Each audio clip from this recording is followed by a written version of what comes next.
বাণিজ্য বিৰতিৰ পাছত পুনৰ উভতি আহিছো বাতৰিলৈ। ঢিং ধৰ্ষণ কাণ্ড এতিয়া সমগ্ৰ ৰাজ্য উত্তাল কৰি তুলিছে, প্ৰতিবাদৰ জোৱাৰ উঠিছে।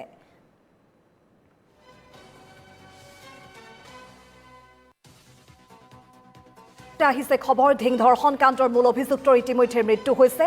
ঢিং ধৰ্ষণ কাণ্ডৰ মূল অভিযুক্ত তফজ্জুল ইছলামৰ মৃত্যু। এই খবৰটো আমি পুনৰবাৰ NKTVৰ দৰ্শকক আমি জনাই গৈছো। ঢিং ধৰ্ষণ কাণ্ডৰ মূল অভিযুক্তৰ মৃত্যু হৈছে। ঢিং ধৰ্ষণ কাণ্ডৰ মূল অভিযুক্ত আছিল তফজ্জুল ইছলাম। পুখুৰীত পৰি মৃত্যু হ'ল অভিযুক্ত তফজ্জুলৰ। নিশা অভিযানৰ সময়তে পলায়নৰ চেষ্টা কৰিছিল তফজ্জুলে আৰু পুখুৰীত জাপ দি পলায়নৰ চেষ্টা কৰিছিল তফজ্জুল ইছলামে। আৰু এই তফজ্জুল নামৰ নৰাধমটোৰ ইতিমধ্যে মৃত্যু হৈছে। আৰক্ষীয়ে উদ্ধাৰ কৰিছে তফজ্জুলৰ মৃতদেহ। ঘটনা কেন্দ্ৰ কৰি অব্যাহত আছে আৰক্ষীৰ জোৰদাৰ তদন্ত। বৰ্তমানো দুই অভিযুক্ত কিন্তু পলাতক হৈ আছে। দুই অভিযুক্তৰ সন্ধানত আৰক্ষীয়ে অনুসন্ধান এতিয়া তীব্ৰতৰ কৰিছে। ক্ষিপ্ৰগতিত তদন্ত চলি আছে আৰু তাৰ মাজতে এতিয়া ৰাইজৰ মাজত ব্যাপক প্ৰতিক্ৰিয়া, প্ৰতিবাদৰ জোৱাৰ।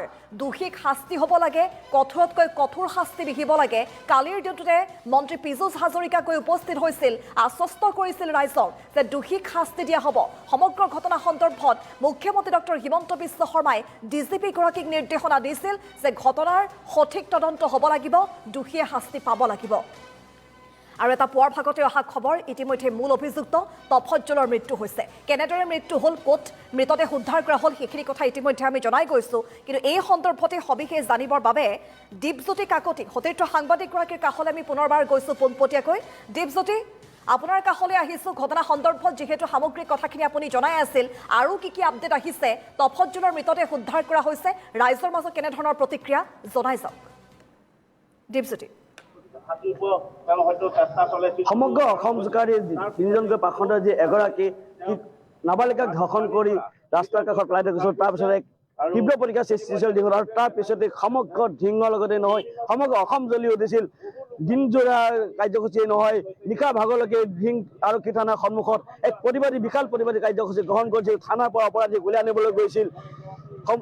ৰূপক শৰ্মা অহা দেখা গৈছিল, মন্ত্ৰী পীযুষ হাজৰিকা আহিছিল, দেখা গৈছিল সত্যৰঞ্জন বৰা, শৃংখল চলিহাকে ধৰি সমগ্ৰ সকলো দল সংগঠনৰ নেতা আহি ঢিঙত আহি উপস্থিত হৈছিল। আৰু সমগ্ৰ ঢিঙতে যি তীব্ৰ প্ৰতিক্ৰিয়া সৃষ্টি হৈছিল, তাৰ প্ৰতিফলিত সকলোৱে যি দোষী তফজ্জুল ইছলাম, সেই তফজ্জুল ইছলামৰ কিন্তু শাস্তি বিচাৰিছিল। সেই শাস্তি পৰিণতিৰে তেওঁ নিশা ভাগৰ মৃত্যু হ'ল। তাৰে এক দৃশ্য দেখাই আছো মই, সামগ্ৰিক দৃশ্য দেখাইছো NKTV। এয়া মোক সতীৰ্থ দেখাই আছে, এয়া সামগ্ৰিক দৃশ্য যি স্থানত তফজ্জুল ইছলামৰ মৃত্যু হৈছে, সেই স্থানৰ দৃশ্য NKTV দৰ্শকক দেখাই থকা গৈছে। আৰু যি তফজ্জুল ইছলামে দুই সহপতিগত এগৰাকী নাবালিকাক ধৰ্ষণ কৰিছিল, সেই ধৰ্ষণ কৰাৰ পিছতে সমগ্ৰ ঢিঙত তীব্ৰ প্ৰতিক্ৰিয়াৰ সৃষ্টি হৈছিল। আৰু মই যিহেতু ইয়াৰ ৰাইজ আছে, মই সেই ৰাইজৰ পৰা জানিম, মনৰ প্ৰতিক্ৰিয়া জানিম। যিহেতু মই আপোনাৰ চলাই আহিছোঁ, যি তফজ্জুল ইছলামে এগৰাকী নাবালিকাক ধৰ্ষণ কৰিছিল দুই সহপাঠীৰ লগত মিলি, তাৰপিছত তোৰ নিশা মৃত্যু ঘটিছে, এইলৈ কি ক'ব? তাৰ কাৰণে ৰাইজ সকলোৱে ভালেই পাইছে, এইটো বেয়া পোৱা নাই। যেনে কৰ্ম তেনে ফল, তেওঁ বেয়া কৰ্ম কৰিছিল, গতিকে তেওঁ বেয়া ফল পাইছে। আৰু বাকী কেইজনকো তেনেকৈ বাকী দুজনকো ধৰি পেলাই এনকাউণ্টাৰ বা ফাঁচি দিলে আমি নথৈ সুখী হ'ম। যিহেতু সমগ্ৰ অসমে বিচাৰিছিল যে শাস্তি লাগে, কিন্তু নিশা ভাগত মৃত্যুৰ ঘটিল, এটা পুখুৰীত পৰি পলাবৰ চেষ্টা কৰি মৃত্যু ঘটিল। এই ক্ষেত্ৰত কিমান সুখী আপোনালোক? আমি বহুত সুখী, কাৰণ তেওঁ এনেকুৱা এটা কাম কৰাৰ কাৰণে সকলো ৰাইজে অভিশাপ দিছিল। এই অভিশাপৰ আজি ফল তেওঁ নিজে ভোগ কৰিছে। হয়, সমগ্ৰ ৰাজ্যৰ মানুহে বিচাৰিছিল যে তেওঁ ফাঁচি হ'ব লাগে বা তেওঁক এনেকুৱা নকৰে, কিন্তু যি শাস্তি বিচাৰিছিল সেই শাস্তিয়েদি হ'ল তেওঁ পলাবলৈ চেষ্টা কৰাৰ সময়তে তেওঁ এটা পুখুৰীত পৰি মৃত্যু হ'ল। যিহেতু তেওঁৰ হাতত হেণ্ডকাপ আছে, আৰু তেওঁ হয়তো সেই পুখুৰীত পৰি তেওঁৰ মৃত্যু ঘটিল। আৰু মই ইয়াৰ আন লোকসকলৰ ওচৰলৈ যাম, মই তেওঁলোকৰ পৰা মনৰ প্ৰতিক্ৰিয়া জানিম যে তেওঁলোকে কি কয়।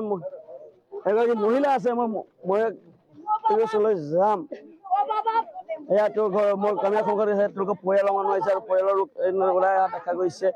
তেওঁলোকৰ পৰিয়ালৰ লোক NKTV দৰ্শকক দেখাই আছো যে যি পাশৱিক ঘটনা ঘটাইছিল তফজ্জুল ইছলাম, সেই তফজ্জুল ইছলামৰ ইতিমধ্যে মৃত্যু ঘটিছে। আৰু মৃত্যুৰ পিছতে কিন্তু সমগ্ৰ ঢিঙৰ ৰাইজ ওলাই আহিছে, তেওঁলোকে সুখী অনুভৱ কৰিছে।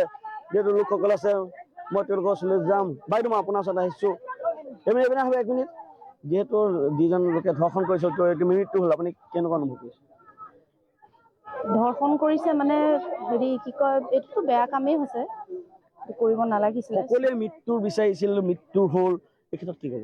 মৃত্যু হ'ল, কিন্তু বাকী দুজনৰতো তদন্ত বাকী আছে নহয়। এতিয়া এওঁ যে মৰি গ'ল, বাকী দুজনৰ শাস্তি কেনেদৰে বিচাৰে? বাকী দুজনৰ মই ভাবিছোঁ মানে অপেন আনি পেলাই মহিলাসকলৰ ওচৰতে তাক শ্বুট কৰিব লাগে। অপেন শ্বুট কৰিব লাগে, আপোনাৰ ৰাইজক গতাই দিব লাগে। ৰাইজক গতাই দিব নালাগে। ৰাইজক গতালেতো সি মৰিয়ে গ'ল। ৰাইজেতো তাক নেৰিব। কিন্তু ৰাইজৰ ওচৰত সি কি কৰিছে আৰু ভৱিষ্যতে যাতে তেনেকুৱা নহয়, সেইটো চবকে সকিয়নি দি পেলাই তাক শ্বুট কৰিব লাগে। হয়, তফাইদুল ইছলামৰ যি দুই সহপাঠী, সেই সহপাঠীকো গ্ৰেপ্তাৰ কৰি ৰাইজৰ সন্মুখতে কিন্তু মানে তেওঁক শাস্তি দি বিহিবলৈ তেওঁলোকে সমগ্ৰ ৰাইজে বিচাৰিছে। মই আন লোকসকল চলি যাম তেওঁলোকৰ পৰা জানিম। বাইদেউ এপিনে আহিব।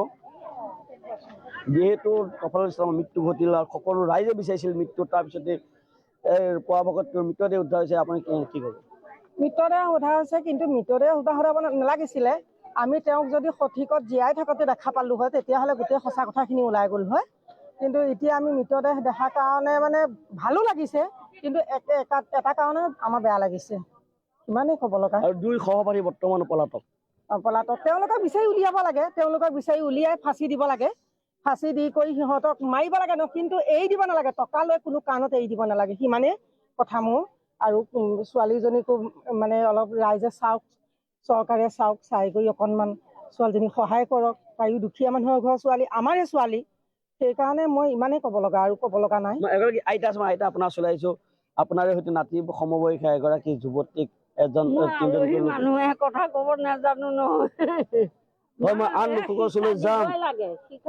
ওচৰলৈ যাম, মই তেওঁলোকৰ পৰা মনৰ প্ৰতিক্ৰিয়া জানিম। যিহেতু সকলোৱে মৃত্যুৰ কামনা কৰিছিল, তেওঁলোকে সকলোৱে শাস্তি বিচাৰিছিল আৰু সেই শাস্তিৰ পৰিণতিতে হয়তো তেওঁৰ মৃত্যু ঘটিছিল। আৰু মই সমগ্ৰ দৃশ্য দেখাই আছোঁ এনকেটিভি দৰ্শকসকলক। মোৰ ইয়াত যিহেতু লোকসকল আছে, মই এজন লোকৰ ওচৰলৈ আহিছোঁ, মই তেওঁৰ পৰা মনৰ প্ৰতিক্ৰিয়া জানিম। যিহেতু যি শাস্তি বিচাৰিছিল সেই শাস্তি হয়তো পালে, বৰ্তমান ধৰ্ষণকাৰীজনে হয়তো সেই শাস্তি, তেওঁ পলাতক অৱস্থাত পুখুৰীত পৰি পেলাই হয়তো মৃত্যু ঘটিল আৰু সেই ৰাইজে হয়তো মৃত্যুৰে কামনা কৰিছিল।